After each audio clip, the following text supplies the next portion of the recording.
Labas, su jumis aš Indrė ir ačiū, kad esat. Šiandien noriu atsakyti kelis kodėl klausimus.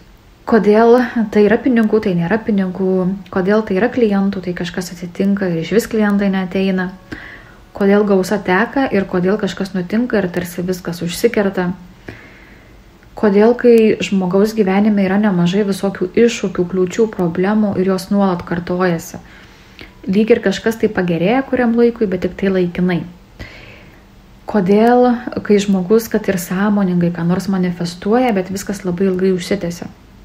Kodėl, kai vienoje ar kitoje srityje kažkas kaip ir pagerėja kuriam laikui, po to vėl viskas sugrįžta tarsi į senas vėžes, į trūkumą, į neturėjimą ar nepakankamą turėjimą.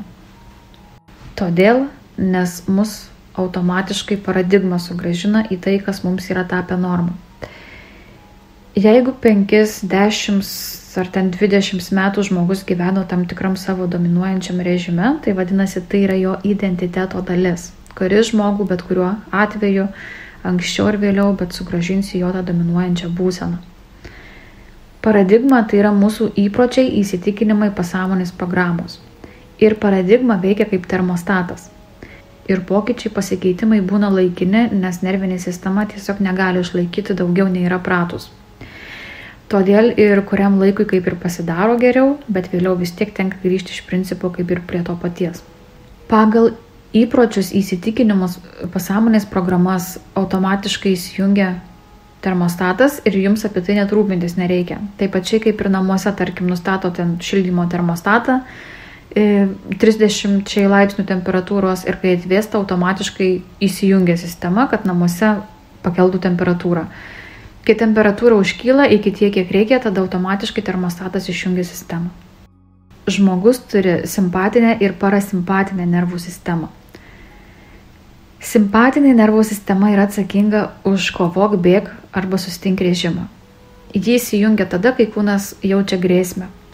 Tada energija užstringa, užsiblokuoja intuicija, negirdim savo vidaus, užsiblokuoja kūryba, manifestacijos neįvyksta arba labai laikas išsitempia, nes kūnas veikia iš trūkumo ir gynybos. Čia yra išgyvenimo režimas. Todėl keičiant įsitikinimus ir pasąmonės programas reikia nuolat reguliuoti savo nervinę sistemą, kol tai jau tampa nauja norma. Keičiant įsitikinimus ir pasąmonės programas keičiasi identitetas, viskas persikalibruoja ir nervinė sistemai tai irgi yra iššūkis, todėl ją reikia rūpintis. Ypatingai tais tokiais pereinamaisiais identiteto keitimo transformaciniais laikotarpiais. Kai įsijungia parasimpatinė nervų sistema, kūnas tada jaučiasi saugus. Kvėpavimas pasidaro ramus, gilus, tolygus, kūnas atsipalaiduoja, energija pradeda tekėti, net ir kvėpavimas toks lengvas, tarsi atsiblokavęs jaučiasi.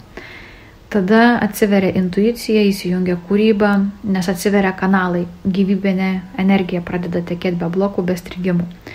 Tai yra ta būsena, iš kurios manifestacija vyksta tiesiog natūraliai. Kaip yra toks pasakymas, flow būsena. Ne per jėgą, viskas ne per kontrolę, bet per tokį natūralų tekėjimą. Manifestacija įvyksta ne tada, kai labai norim, bet tada, kai kūnas leidžia tai priimti ir kai kūnas gali tai išlaikyti, kai jis jaučiasi saugus. Pavyzdžiui, žmogus galvoja, kad nori santykių arba net ir atsiranda kitas kažkoks potencialus žmogus jo gyvenime, bet viduje įsijungia tam tikri mygtukai, kurie per visur signalizuoja, kad jam nėra saugu romantiniai santykiai. Nesaugu, nes ten praeityje buvo taip ir anaip ir tai liko ten kažkur pasąmoniai. Ir nors ir atrodo žmogui, kad jis nori santykių, protų mąstant kaip ir jaučiasi pasiruošęs tiem santykiam, bet kūnas vienaip ar kitaip, net pačiam sąmoningai kitą kartą ir nesuprantant, bet tą santykį arba tą kitą žmogų nuo savęs kažkaip tais atmetinėja. Mes savo protą galim kuriam laikui apgauti, bet savo sistemos neapgausim. Kaip sako, energijos nesufeikinsi, taip pat ir sistemos neapgausi. Galim kartuoti afirmacijas, galim ten bandyti nusiteikti pozityviai, motyvuotis, medituoti ir panašiai, bet jeigu žmogaus nervų sistema po tos meditacijos ar afirmacijos vėl jaučia grėsmę, vėl veikia streso režime ir tai yra dominuojanti būsena, vėl jį ten daug kas nervina, vėl jis griebėsi savo senų įpročių, kurie jam nieko gero neprideda, tada nieko nebus, arba jeigu ir bus, tai labai laikinai. Dar ką noriu priminti, kad mūsų smegenys neskiria, kur yra realus pavojus, reali grėsmė, o kur iliuzinė. Tai taip pačiai ir tos prisigalvotos visokios baimės veikia, kaip ir kad realus pavojus. Net ir kai žmogus sako, kad jis yra ramus, ten pasitiki procesais, nekontroliuoja, kad yra atsipalaidavęs, bet nuolat suka kažkokius ten įvairius scenarijus ir savo galvoj tą patį per tą patį.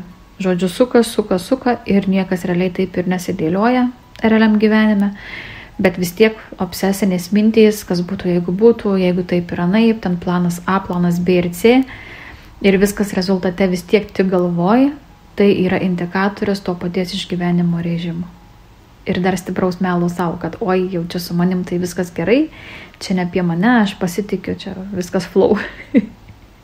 Bet ne flow. Tai nėra pasitikėjimas. Tai yra obsesija. Galvot, mąstyt, dėliot, planuot, kaip jau čia kažkur minėjau, kad tai yra normalu, tai yra viskas gerai, bet kol tos mintys netampa obsesinės.